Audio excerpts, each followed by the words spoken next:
ఇందుగలదు అందలేదని సందేహం వలదు.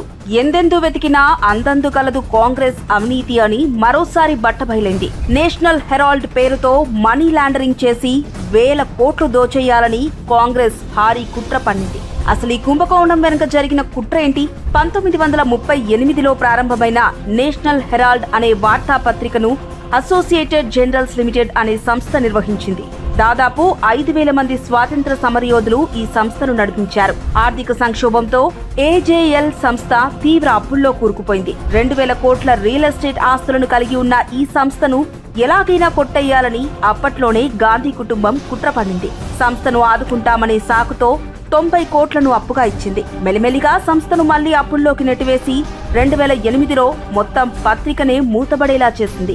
ఈ సంస్థను దోచేయడానికి ఇదే సరైన సమయమని భావించిన రాహుల్ గాంధీ 2010లో యంగ్ ఇండియా అనే సంస్థను తీసుకొచ్చారు.